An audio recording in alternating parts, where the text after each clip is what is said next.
Aquí Radio Revolución atendiendo a todas sus demandas, atendiendo a todas sus solicitudes. Vamos a iniciar una serie de programas en donde vamos a publicar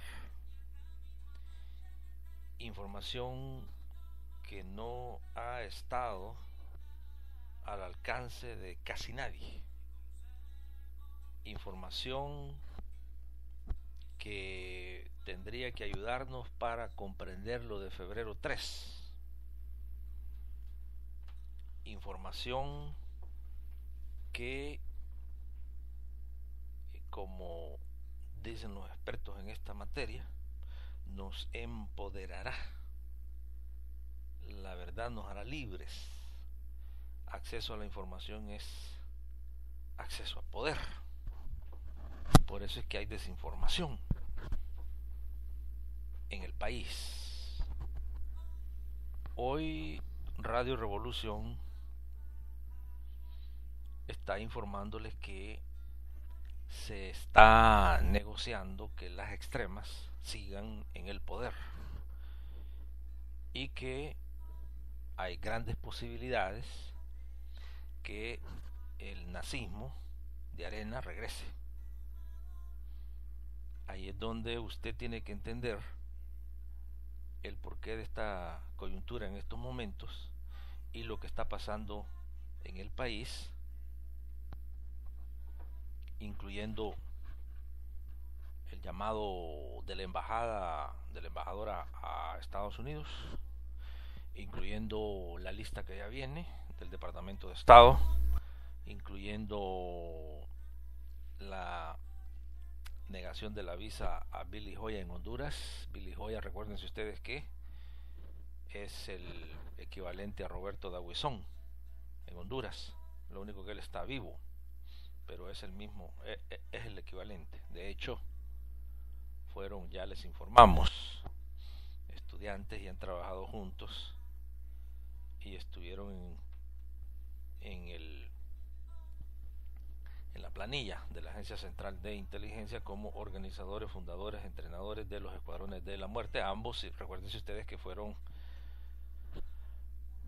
estudiantes en los centros de capacitación para terrorismo de Estado en Taiwán. Y ya les informamos sobre el papel de Taiwán. Vea usted lo que les tenemos acá. Un libro que se llama Los Escuadrones de la Muerte en El Salvador. Fíjese bien, póngale atención, tome notas. Es un libro que lo vamos obviamente gratuitamente, a publicárselos acá en su forma completa. Póngale atención. Es un libro que está compuesto por varios capítulos. El primer capítulo habla dice una guerra sucia, el nombre de la libertad. Capítulo 2, detrás de los escuadrones de la muerte. Capítulo 3, atrás de los escuadrones de la muerte. Capítulo 4, confesiones de un oficial de los escuadrones de la muerte. Capítulo 5, confesiones de un asesino. Capítulo 6, un recuento histórico de los escuadrones de la muerte.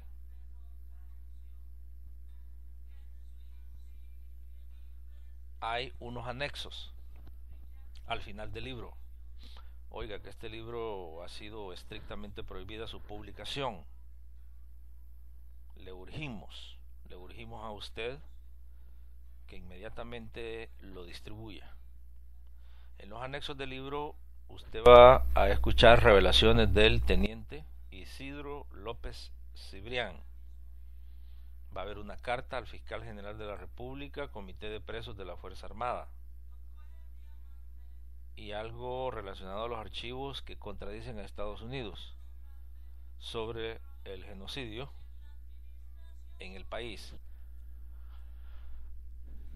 Radio Revolución, ¿por qué está ya recurriendo a esto?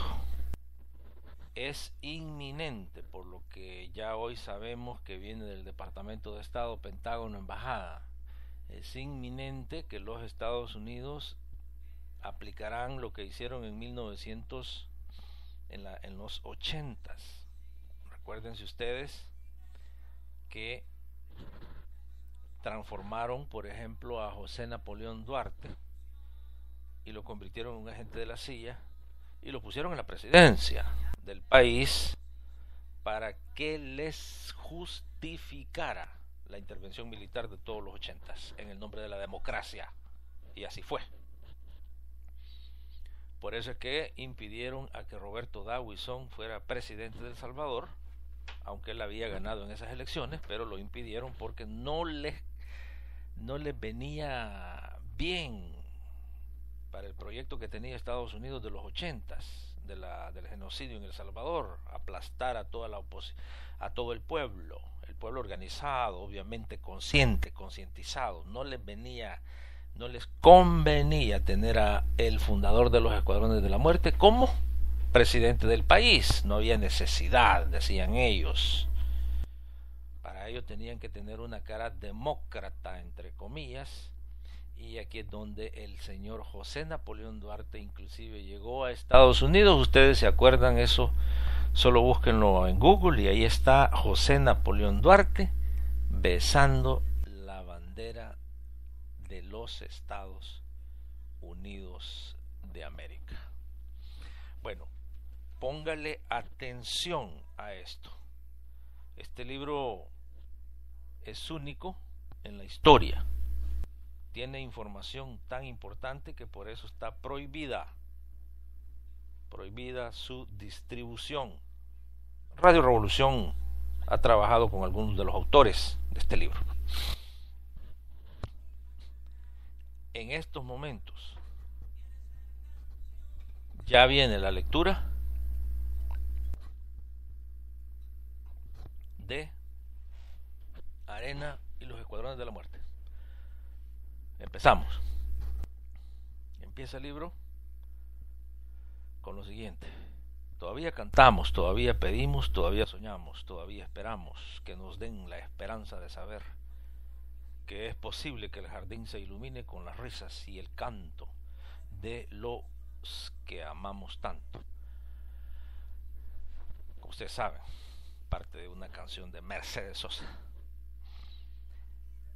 Este libro es dedicado a todos aquellos que cobardemente fueron asesinados por los Escuadrones de la Muerte, a todos los hijos que se quedaron sin padres, a todos los padres que se quedaron sin sus hijos, a todos los cónyuges que perdieron a la persona amada, a todos los familiares de los que salieron un día y jamás volvieron. Son nuestros deseos que este libro sirva de aporte al esclarecimiento de las macabras acciones de los Escuadrones de la Muerte en nuestro país.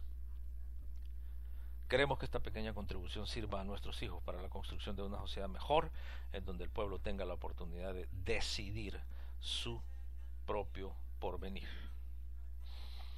Este libro es un tributo a todos los que contribuyeron con su sangre en la germinación de la paz, y les decimos que cada uno de ellos que no han muerto, porque vivirán para siempre en el fruto de las próximas generaciones, hasta siempre. Y para ti, Guillermo, que no te permitieron ver el libro ya terminado porque te mataron antes de publicarlo, agradecemos tu contribución.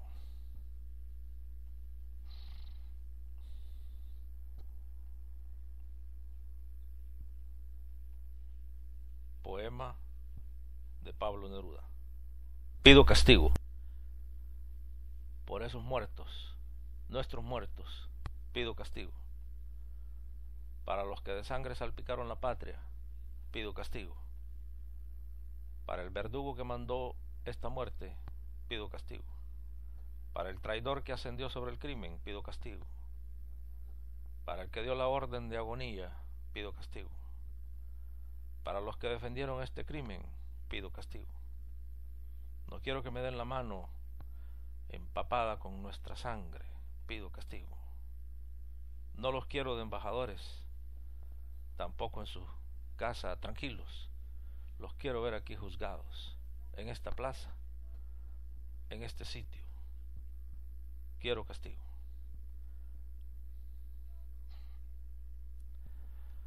Procedemos a la presentación del libro. Esto es algo de lo que se debería hablar en otro momento y en otro país. Esto lo dijo un poblador del Mozote, quien huyó antes de la masacre, y se lo dijo a un funcionario de la Embajada de Estados Unidos en enero de 1982. Son conocidos por varios nombres: hombres fuertemente armados vestidos de civil, grupos armados ilegales con motivaciones políticas, escuadrones de la muerte o simplemente los squash, como dicen en la calle.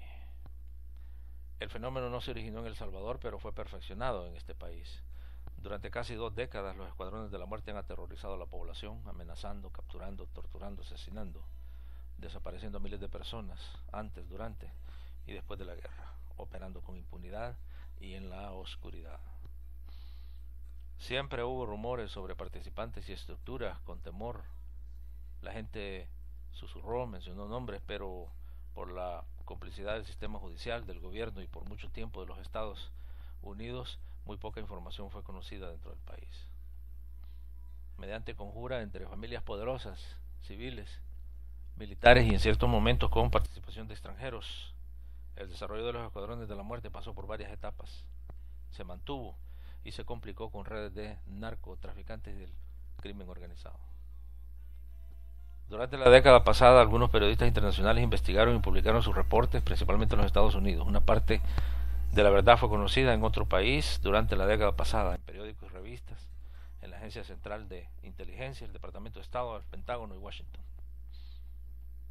Después de la firma de los acuerdos de Chapultepec y de la muerte de Roberto D'Aubuisson en enero y febrero de 1992 respectivamente, los antiguos líderes de los escuadrones de la muerte, incluyendo civiles y militares, empezaron a reagruparse para oponerse al proceso de paz. Se organizaron nuevamente con métodos ilícitos para conseguir fondos y tomar el control del Partido Arena. Cuando fracasaron sus esfuerzos de restar poder a los moderados de Arena, iniciaron acciones contundentes para desestabilizar el proceso de paz y las elecciones de marzo de 1994, disfrazándolas sofisticadamente como delincuencia común.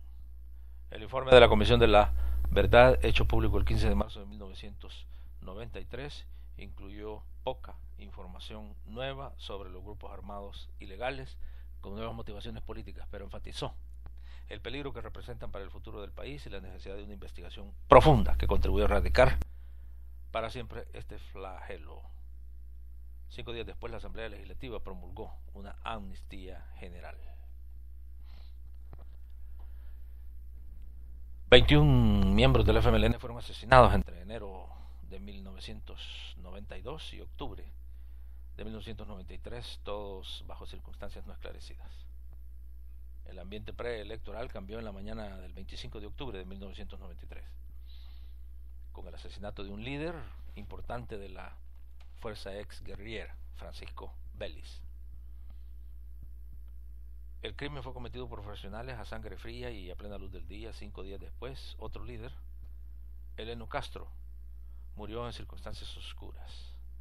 La comunidad internacional reaccionó con alarma y presionó por una comisión independiente bajo el auspicio de las Naciones Unidas para investigar la violencia política. Después de un forcejeo entre el gobierno salvadoreño y la ONU, el grupo conjunto fue instalado el 8 de diciembre de 1993 con un mandato de 6 meses.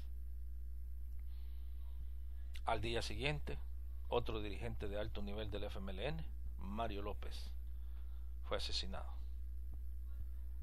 Los miembros del grupo conjunto son el Procurador para los Derechos Humanos, el director de la División de Derechos Humanos de ONUSAL y 2 juristas nombrados por el gobierno. La comisión tiene las facultades para organizar, conducir y supervisar a un equipo técnico-científico para la investigación y de grupos armados ilegales con motivaciones políticas. Opera dentro de un marco de autonomía, no jurisdiccionalidad, imparcialidad, apolicidad y confidencialidad, con su propio presupuesto y administración autónoma. Concurrentemente, en noviembre de 1993, la administración Clinton hizo públicos miles de documentos clasificados durante los gobiernos de Reagan y de Bush. Poco a poco la información está siendo publicada en la prensa estadounidense y estará a disposición del grupo conjunto. En este contexto, Para contribuir al conocimiento público sobre las raíces de los escuadrones de la muerte, presentamos esta obra, con la certeza de que sin la verdad y la desarticulación total de las estructuras de terror, la paz y la democracia siempre estarán amenazadas. La mayoría de los documentos presentados fueron escritos por periodistas norteamericanos durante la guerra y nunca fueron publicados en El Salvador. En 1983, dos periodistas norteamericanos, Craig Páez del Albuquerque Journal y Lori Becklum de Los Angeles Times, hicieron la primera y más importante investigación del fenómeno de los escuadrones de la muerte, que ahora, 10 años después, todavía tiene validez y relevancia para entender la guerra sucia en nombre de la libertad. Los capítulos 2 y 5 incluyen información sobre la participación de los Estados Unidos en el desarrollo de las estructuras de inteligencia, los espinazos de los escuadrones de la muerte, así como entrevistas con ex miembros de los grupos paramilitares. El capítulo 6 fue escrito por oficiales de inteligencia de las Fuerzas Armadas.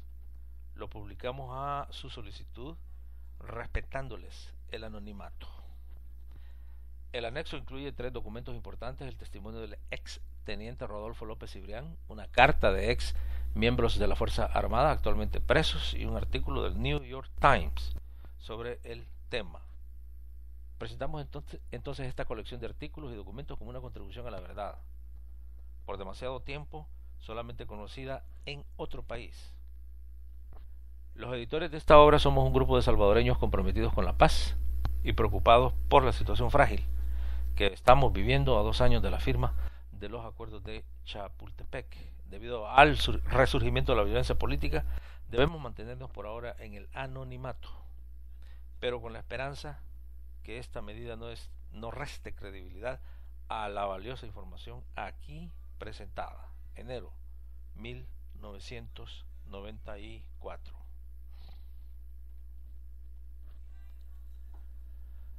El horror salvadoreño.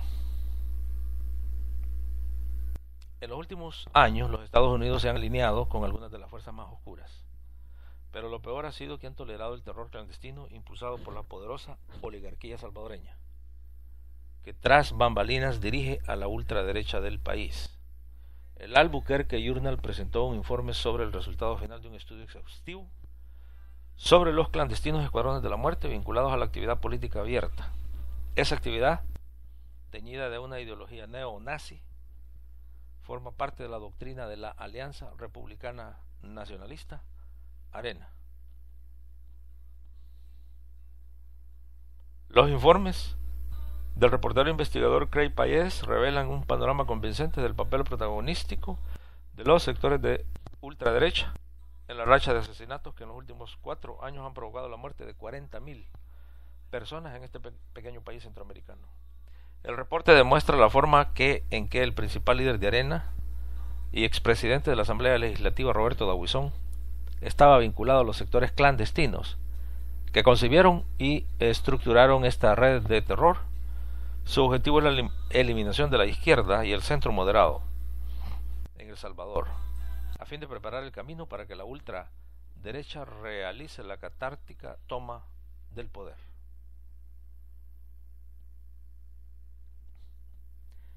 Lo que debería ser especialmente preocupante para los estadounidenses es el hecho que hasta hace poco el gobierno de los Estados Unidos ha tolerado las atrocidades, mientras continúa suministrando una enorme ayuda militar.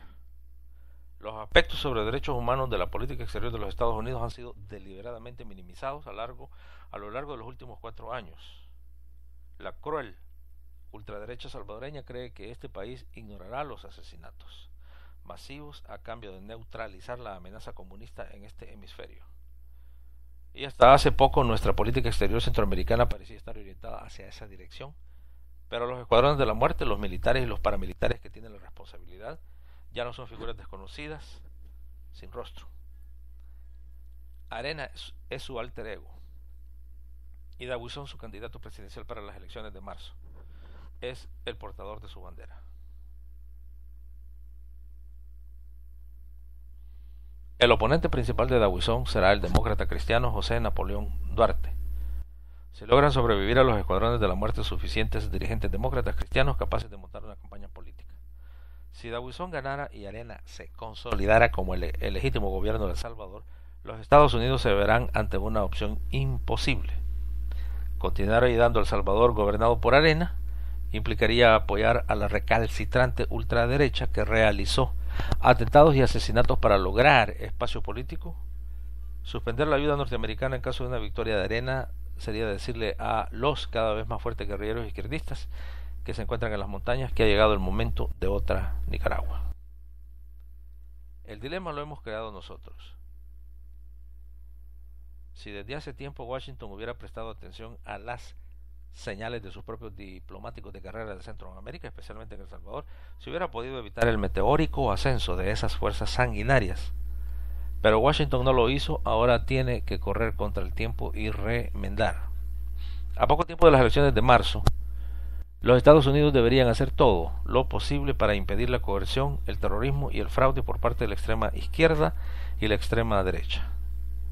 También se necesita sin duda algún mensaje de los militares a la oligarquía, en el sentido que una victoria de Arena y la llegada al poder de la ultraderecha terminaría con la ayuda económica y material estadounidense. La política exterior norteamericana ha permitido el desarrollo de este ambiente de terror y muerte. Esa política es errónea. Debemos asumir el compromiso de corregirla en favor del pueblo salvadoreño que ha derramado tanta sangre. El Albuquerque Journal inicia una serie de artículos sobre los escuadrones de la muerte de la extrema derecha en El Salvador, del reportero investigativo Craig Payés. La serie es la culminación de una investigación de 10 meses llevada a cabo por Payés y una colega, Laurie Beglum, de Los Angeles Times, en El Salvador, Guatemala, México y los Estados Unidos. Payés conversó con algunos de los involucrados en los asesinatos sobre su ideología, sus motivaciones políticas y personales, y tuvo acceso a documentos secretos desconocidos hasta la fecha. Estos reportajes analizan los vínculos entre los escuadrones de la muerte y líderes políticos en El Salvador, así como sus vínculos ideológicos que llegan hasta los Estados Unidos. Aquí vamos a darle lectura al capítulo 1. Capítulo 1. Una guerra sucia en nombre de la libertad. Por Craig Payés, Albuquerque Journal, 1983.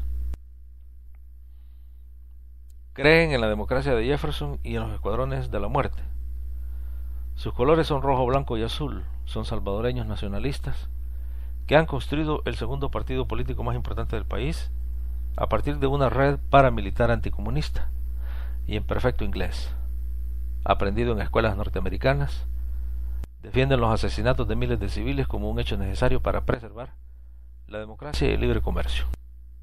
En pocas palabras, luchan por lo que más aprecian los norteamericanos con los métodos que estos más rechazan. En el centro del debate sobre el involucramiento de Estados Unidos se encuentra una ola incontenible de asesinatos de civiles en El Salvador. Desde 1979 y después de casi $1.000 millones en ayuda y la participación de asesores estadounidenses en programas de entrenamiento, 40.000 salvadoreños, la mayoría de ellos no combatientes, han sido asesinados. Muchos murieron a manos de guerrilleros izquierdistas y sus simpatizantes, pero casi todos fueron asesinados por las fuerzas aliadas a un gobierno que es apoyado por los Estados Unidos.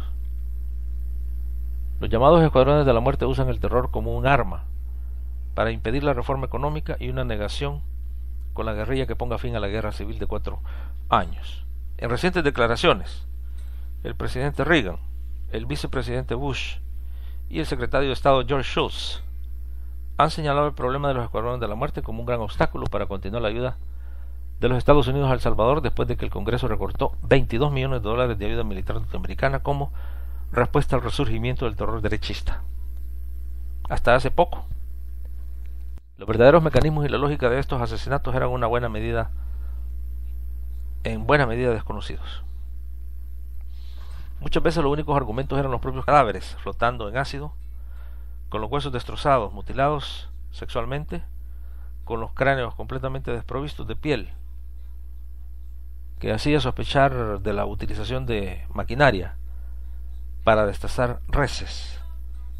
Pero, ¿por qué continúa un país tan pequeño como El Salvador, una sociedad fundamentalmente agraria, de menos de 5 millones, produciendo muertos en cantidades industriales? ¿Y por qué, a pesar de los numerosos cambios registrados en la estructura militar y en el gobierno salvadoreño, continúan operando esta macabra fábrica de violencia después de 4 años de involucramiento de los Estados Unidos? El Albuquerque Journal, después de una investigación de 10 meses, ha hecho responsable de muchos de los asesinatos y desapariciones a una red político-militar formada por elementos derechistas, poco después del golpe de Estado reformista de octubre de 1979.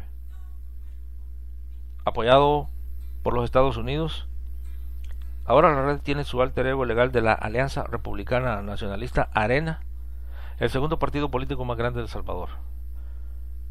Esta alianza, formada por civiles y militares, se estableció como una contrafuerza altamente organizada al movimiento revolucionario de izquierda. Sus métodos eran combatir el terror con terror, la organización con organización, la inteligencia con inteligencia. Si los norteamericanos piensan que esta es una guerra de un ejército contra otro, están equivocados, explicó el caficultor Alberto Bondanza, uno de los fundadores de Arena. Esta no es una guerra convencional. La única forma de lucha es la forma que ellos, entre comillas, la izquierda, implementan. Una vez identificas a tu enemigo, probablemente morirá. Afortunadamente, el ejército no está con nosotros. Quienes están luchando son los escuadrones de la muerte. Cierra comillas. Al principio, los escuadrones de la muerte eran grupos de civiles altamente motivados, apoyados por algunos pocos soldados simpatizantes. Pero después, cuando la derecha restableció su hegemonía en el ejército, los asesinatos comenzaron a ser realizados por miembros de las fuerzas de seguridad, con el conocimiento de altos jefes del ejército salvadoreño. Tema: con dinero de la oligarquía frustrada, un oficial del ejército se propuso salvar a El Salvador del comunismo. El principal y más connotado organizador de este partido paramilitar es el actual presidente de la Asamblea Salvadoreña, Roberto Dawison. Elegido en 1982, fue oficial de inteligencia y ha hecho una dramática propuesta para encabezar la salvación del país del comunismo. Se espera que sea el candidato presidencial de Arena en las elecciones de primavera. La semana pasada, Dawison dijo que la denuncia hecha por Bush con respecto a los escuadrones de la muerte era correcta. A Dawison se le preguntó por qué sus críticos frecuentemente lo vinculan a los escuadrones de la muerte. Porque yo empecé a atacar públicamente todo lo que olía a comunismo, replicó. Dawison dijo que estaba en contra de los escuadrones porque ellos no favorecen al país, ni a las Fuerzas Armadas, ni a la reactivación económica. Al ser interrogado sobre el origen de los escuadrones de la muerte, Dawison dijo: sí, estos pertenecen a la izquierda. Los felicito porque están llevando a cabo su objetivo. Si son de la derecha, yo creo que están equivocados. Y si son personas uniformadas, cuerpos de seguridad del gobierno, también me gustaría decirles que están equivocados. Pero según recordaba Dawison, el año pasado, antes del golpe de 1979, ya habían empezado las ejecuciones sumarias en las fuerzas del gobierno, debido en parte al deterioro del sistema judicial salvadoreño. Dawison dijo al Journal, en una larga entrevista, que cuando estaba en las fuerzas de seguridad, dijo Dawison, empezamos a actuar incorrectamente al no llevarlos ante el juez, sino que los desaparecíamos para impedir que la cadena en libertad, después de amenazas de la izquierda, se prolongara. El salto de Dawison a la escena pública fue después del golpe de 1979. Su apoyo financiero proviene de la élite acaudalada del país, la oligarquía, cuyo control del gobierno y el ejército se vio afectado por ese golpe de Estado. Después de más de 100 entrevistas en Centroamérica, México y los Estados Unidos, incluyendo conversaciones con más de 40 activistas del Partido Arena, algunos admitieron que han sido miembros de los escuadrones de la muerte, con pruebas documentadas, incluyendo expedientes internos de la inteligencia derechista y cables clasificados del gobierno estadounidense. El Journal ha confirmado que algunos miembros de la dirección de Arena han colaborado con los cuerpos de seguridad. planificando y llevando a cabo operaciones contra insurgentes de guerra sucia para eliminar físicamente a sus enemigos políticos. Esos miembros de Arena dijeron que esto significó la polarización del país y la eliminación de sus enemigos, desde la izquierda al centro político. Esta guerra por asesinato, la cual se presentaba como violencia al azar de grupos derechistas, fanáticos, independientes, era organizada en muchos casos por oficiales de alto rango y del ejército y operaba desde los departamentos de inteligencia de la Guardia Nacional, la Policía de Hacienda y desde muchos cuarteles militares. La investigación del Journal confirmó que antes de las elecciones de 1982, Dawson formó parte de un círculo de oficiales de alta, involucrados en grupos paramilitares clandestinos como la Brigada Maximiliano Hernández Martínez, la cual se acreditó una serie de asesinatos políticos. Otros miembros de la derecha paramilitar que trabajaron cerca de Dawson se responsabilizaron de ataques contra la Iglesia Católica, los demócratas cristianos, la izquierda socialdemócrata y los medios de comunicación simpatizantes con ellos. Sin embargo, Dawson, mayor retirado, no es el personaje principal de una organización en la que están involucrados altos oficiales de la Fuerza Armada. Hay un oficial muy influyente, de mayor nivel que Dawson, quien le permite correr ciertos riesgos, explicó un experto militar extranjero cercano a la Guardia Nacional. Ese personaje, o el hombre, era, según involucrados, el ex ministro de Defensa coronel Nicolás Carranza. Carranza era el número 2 en el ejército salvadoreño hasta diciembre de 1980, cuando los Estados Unidos, preocupados por los abusos de los derechos humanos, presionó para que fuera retirado. Ahora Carranza dirige la Policía de Hacienda. La otra agencia importante de contraterrorismo donde trabajó Dawson era el Departamento de Inteligencia G2 de la Guardia Nacional, cuando ese cuerpo de seguridad estaba al mando de Carlos Eugenio Vides Casanova, actualmente ministro de la Defensa. Durante el tiempo que Vides Casanova dirigió la Guardia, algunos oficiales que estaban de alta en el G2 fueron acusados por el gobierno, por el Departamento de Estado, del asesinato de Monseñor Oscar Arnulfo Romero en marzo de 1980 y de los asesinatos de los asesores sindicales norteamericanos en enero de 1981. La eficiencia mortal de estas operaciones clandestinas aumentaba mucho más debido a la asesoría internacional. En esta asesoría participaron incluso veteranos franceses de la organización terrorista secreta del ejército argelino, que actuó a finales de la década de los 50 asesorando al grupo de Dawson sobre la mejor forma de dirigir la violencia militar con fines políticos. También vinieron argentinos y otros suramericanos de organismos policiales para entrenar a los cuerpos de seguridad en las técnicas sanguinarias de guerra sucia, practicada en Argentina contra la subversión en los años 70. Las operaciones asesoradas por los argentinos fueron dirigidas desde casas de seguridad que tenía Dawson y otros. Estas eran residencias donde se interrogaba, torturaba y ejecutaba a los prisioneros.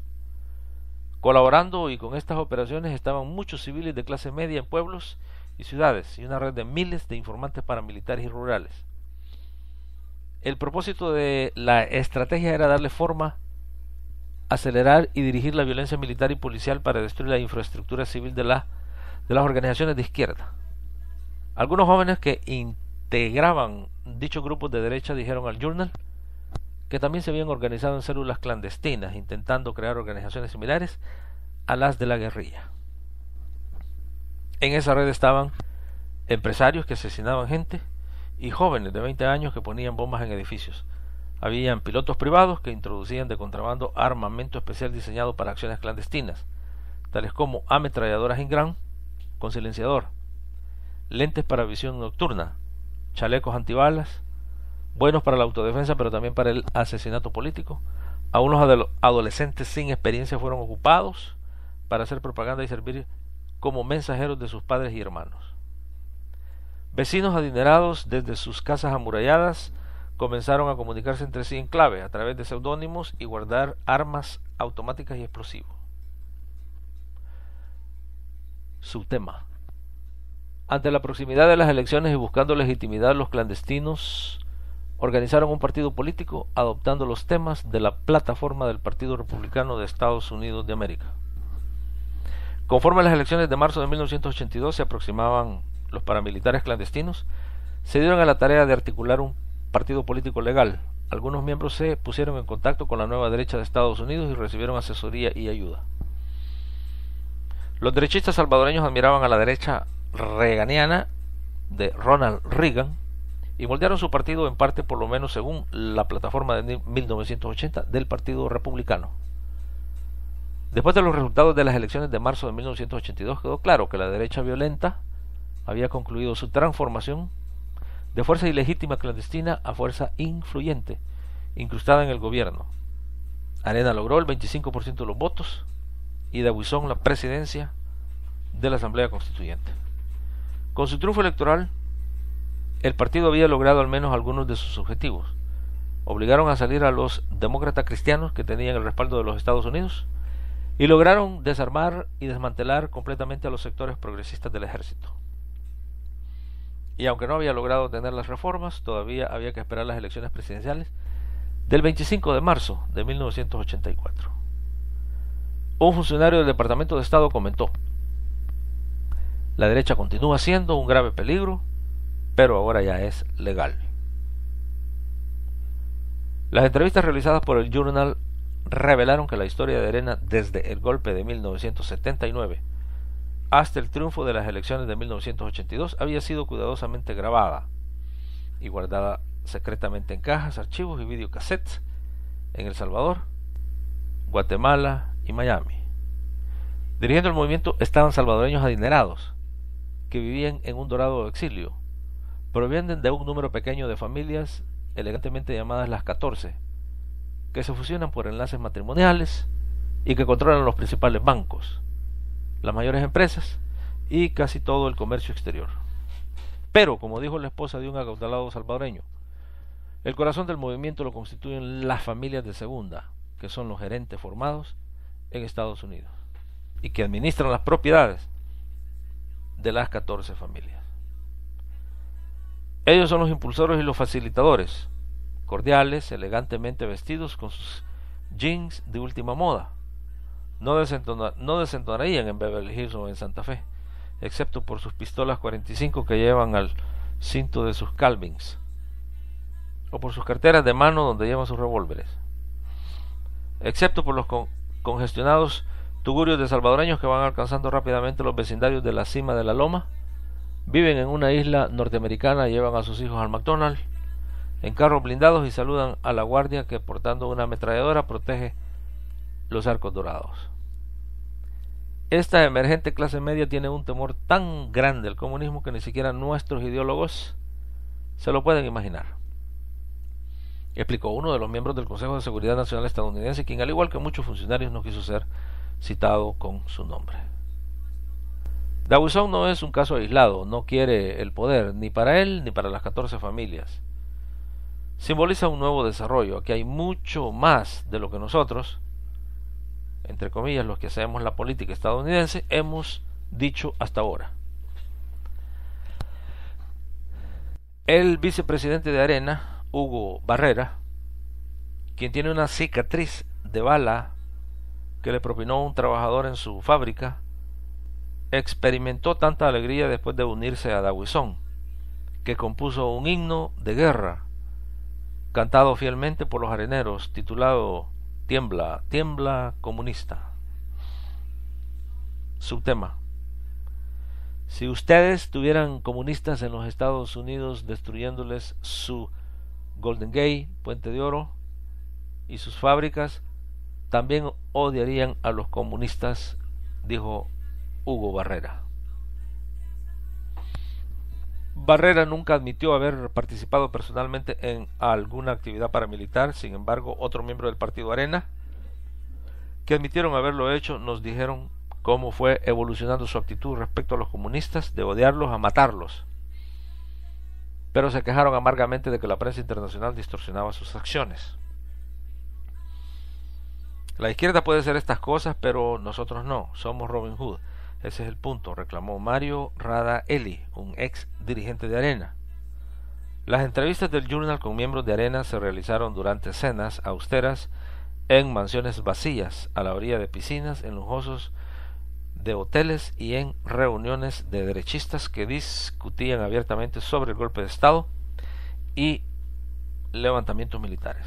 En este escenario cambiante, los estados de ánimo se alteraban entre la paranoia y la confianza.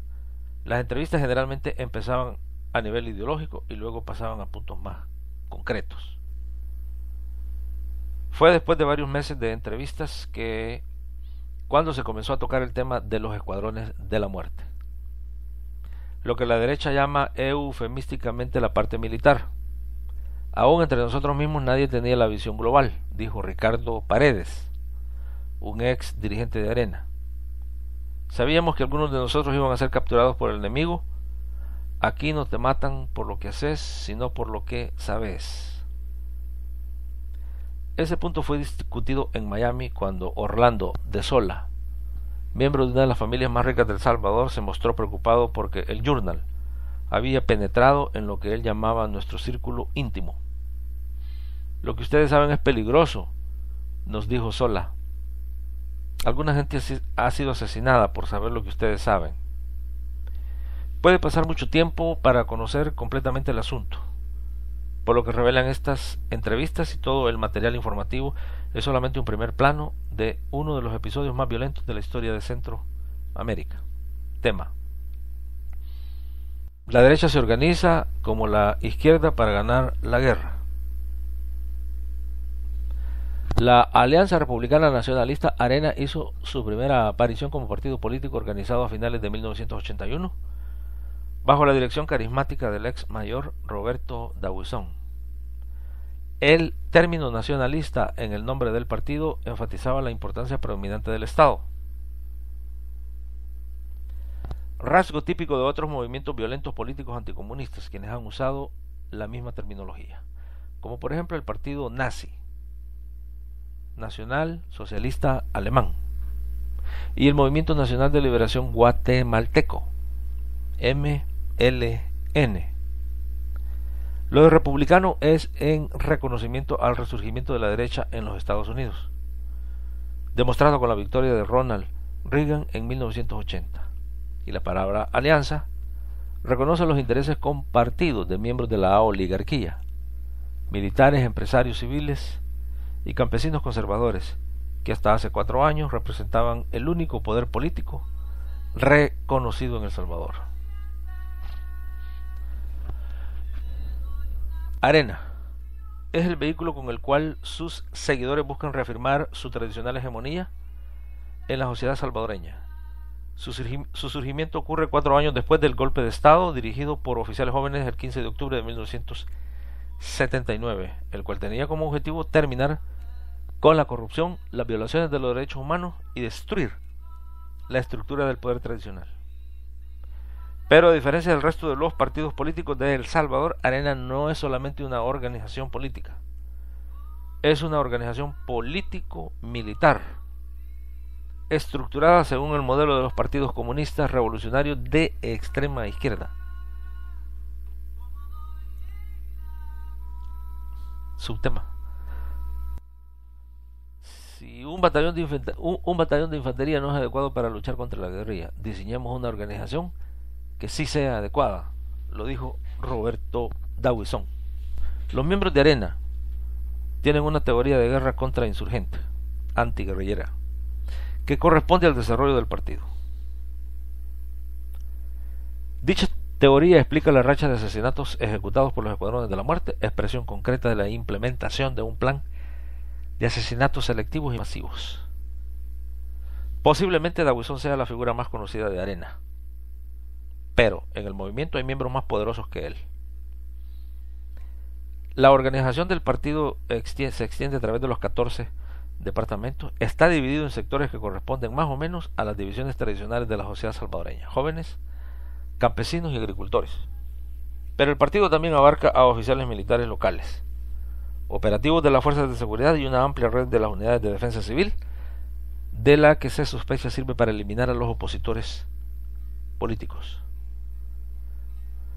Reciente información proveniente de los Estados Unidos indica que ARENA puede estar ligada a una gran red nacional de escuadrones de la muerte, que consta principalmente de 3 organizaciones regionales cuyo número total de miembros no excede los 50.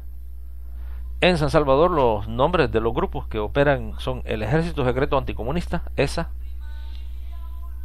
la Brigada Anticomunista Maximiliano Hernández Martínez y el Comando Metropolitano, cuyo comandante solo es conocido como Leopoldo. En el oriente del país el Escuadrón de la Muerte es conocido como Gremio Anticomunista Salvadoreño. En el occidente se llama Escuadrón de la Muerte y opera bajo las iniciales EM.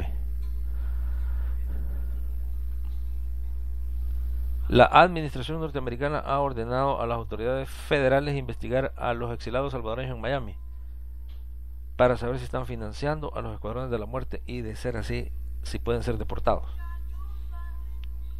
Dawson dijo al Albuquerque Journal que la estructura clandestina fue copiada de los taiwaneses, quienes le dieron cursos especiales de contrainsurgencia en 1978.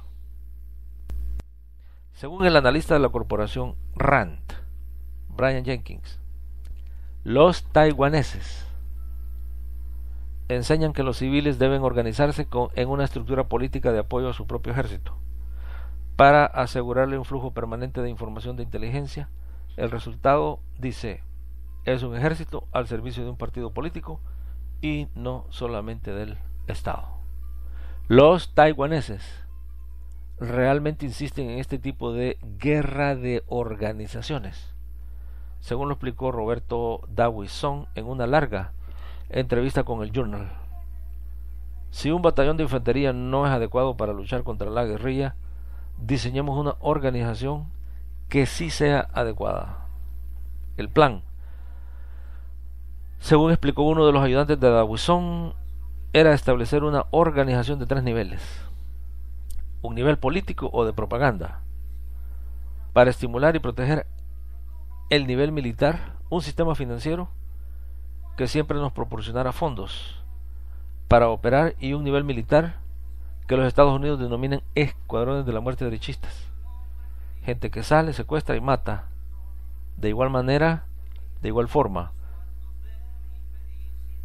Nos dividimos en 2 grupos, uno en El Salvador y uno en Miami, dijo el asistente de Dawson. El grupo de Miami era responsable de las finanzas. En el grupo de Miami habían miembros de la oligarquía. Estos se sintieron inseguros en el país después del golpe de Estado de 1979, que rompió su dominio sobre los militares y dañó la tradicional estructura de poder. Al principio, dijo el colaborador de Dawson, todo el mundo en la derecha estaba maniobrando para acceder a una posición. La gente que tenía dinero ponía dinero, la gente que tenía agallas ponía su persona. Los que al principio dieron dinero, posteriormente se convirtieron en el principal apoyo financiero de ARENA.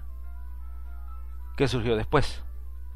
Eran principalmente empresarios agrícolas con intereses bancarios que vivían en condominios en Miami. Desde allí, los exiliados salvadoreños buscaban gente para que hiciera lo que el ejército no podía. Los nombres de la mayoría de ellos son tan conocidos en El Salvador como los nombres de Rockefeller y Getty en los Estados Unidos.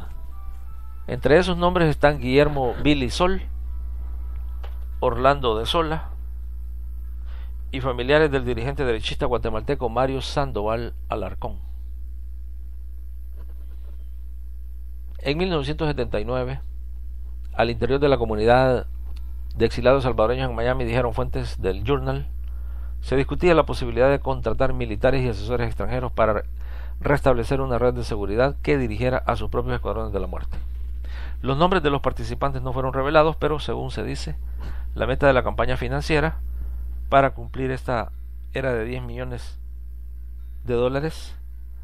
la que se logró y se cumplió, y con más exceso a esa cantidad. La existencia de ese plan general fue confirmado por el expresidente salvadoreño y dirigente del Partido Demócrata Cristiano, José Napoleón Duarte. La gente de Miami empezó a contratar militares, dijo Duarte. Al menos conozco 3 personas con quienes hablaron.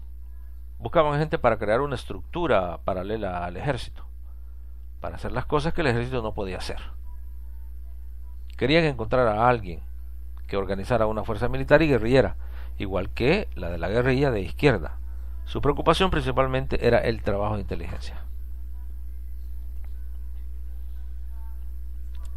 La lucha contra el terrorismo no se puede llevar a cabo con métodos convencionales, afirmó Guillermo Billy Sol, un empresario y activista de derecha de los primeros en unirse a Dawison. Lo único que se puede hacer es destruirlo, señaló. Y para conseguirlo se necesita excelente información de inteligencia. Dawison es excelente en eso. Fue entrenado en los Estados Unidos y en Taiwán, dijo Guillermo Billy Sol. Dawison, oficial de inteligencia y fumador compulsivo, había pasado la mayor parte de sus 20 años de servicio militar espiando a los enemigos del Estado. Quienes conocieron a Dawison en Ancesal, la agencia de seguridad salvadoreña donde trabajaba hasta hace poco, antes del golpe, lo describen como un agente de la policía política ansioso y enérgico, memoria fotográfica sobre la información de los archivos, datos computarizados y documentos sobre la oposición política.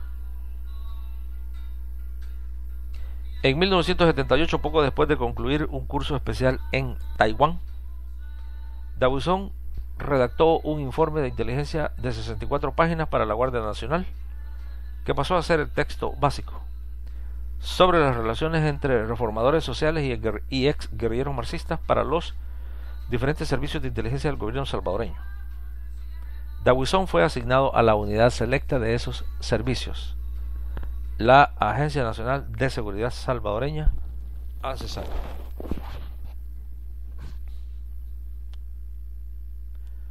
ANSESAL estaba integrada por los jefes de los servicios militares y de los cuerpos de seguridad interna y respondía directamente ante el presidente. Desde sus oficinas en Casa Presidencial funcionaba como el cerebro de un enorme aparato de seguridad del Estado, que se extendía a todos los pueblos y comunidades del país. Haciendo un cálculo conservador, puede decirse que por lo menos un salvadoreño de cada 50 era un informante de la agencia.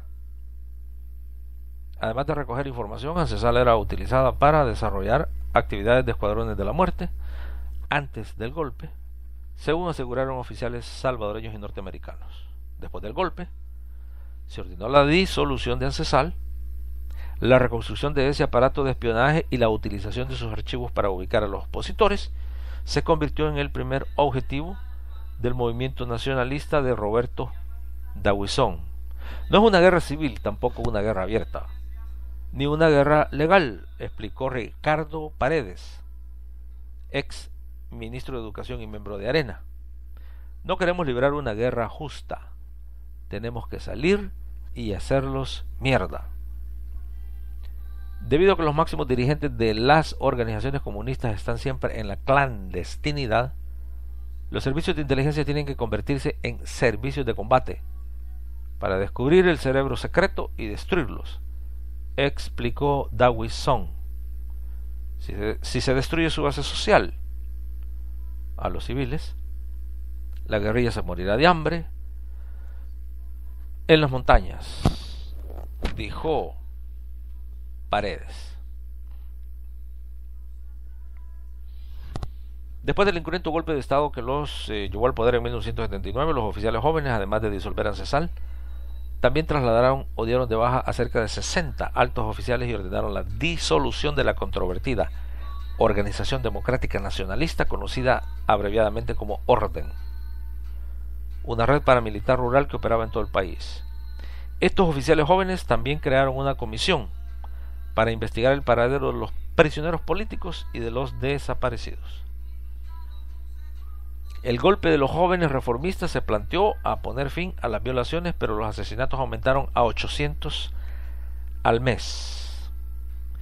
Dawison dijo que renunció del ejército 2 semanas después del golpe, antes de tener que testificar en contra de sus superiores ante una comisión investigadora, pero el Journal describió que Dawison seguía manteniendo estrechas relaciones con altos funcionarios oficiales, aún después de su renuncia, al tiempo que unidades paramilitares vinculadas a su organización llevaban a cabo una amplia campaña terrorista. Antes del golpe, casi 200 personas eran asesinadas cada año, supuestamente por los cuerpos de seguridad.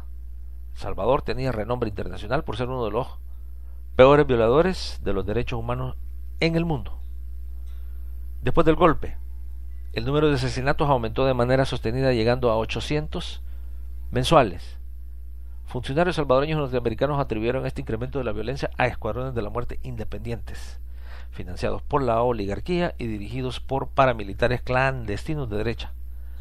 Los oficiales salvadoreños dijeron que Dawison estaba dirigiendo estas operaciones paramilitares desde Guatemala y que había orden de arresto contra él cuando entrara a El Salvador. Dawison dijo que después de retirarse del ejército comenzó a tratar de organizar una red dentro y fuera de la Fuerza Armada, la cual estaba en peligro debido a los elementos pro-marxistas que respaldaron el golpe. Sus primeros contactos fueron con exmiembros de los organismos de inteligencia y dirigentes de derecha, que tenían como objetivo salvar el sistema de inteligencia que tenía el régimen antes del golpe. 3 miembros del alto mando dijeron que después de renunciar formalmente, Dawison había sido contratado por el ejército durante unas 6 semanas para que reorganizara los archivos centrales de ANSESAL para el Estado Mayor. Dawison se robó una copia de los expedientes reorganizados, que se convirtió en la base para orientar la actividad de los escuadrones de la muerte. Solo un grupo reducido tuvimos acceso a los archivos, dijo Paredes. Fueron prestados a los cuerpos de seguridad y considerados como las sagradas escrituras. Se utilizaban en cintas de video, las cuales circulaban en los cuarteles, intentando vincular los oficiales jóvenes con los comunistas. Dawison se aseguró que estos expedientes fueran del conocimiento del mayor número posible de salvadoreños, para lo cual utilizó algunas porciones de estos expedientes como la base de una serie televisiva sobre la guerrilla, en la cual daba a conocer los nombres de los dirigentes civiles de la oposición, de la misma forma que el difunto senador norteamericano Joseph McCarthy dio a conocer listas de estadounidenses que supuestamente simpatizaban con los comunistas durante la década de los 50. Pero al final, a diferencia de las víctimas de McCarthy, las personas señaladas por Dawison no solo perdían sus trabajos, sino también algunos perdieron hasta la vida, mientras que otros se vieron forzados a huir del país.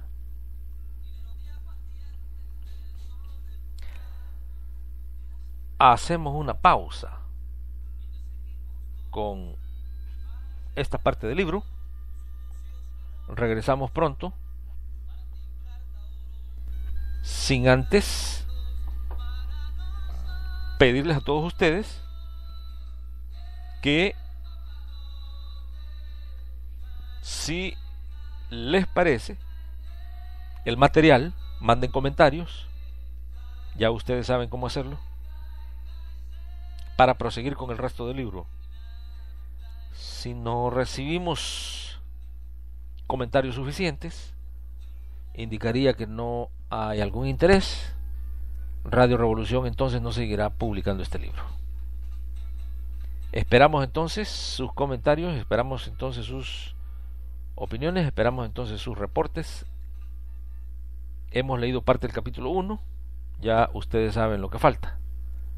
Pero nuevamente, Radio Revolución está aquí precisamente para informar. Pero necesitamos que esto sea de una forma recíproca. Mande sus comentarios y procederemos a publicar la parte 2 de lo que es este libro. Radio Revolución.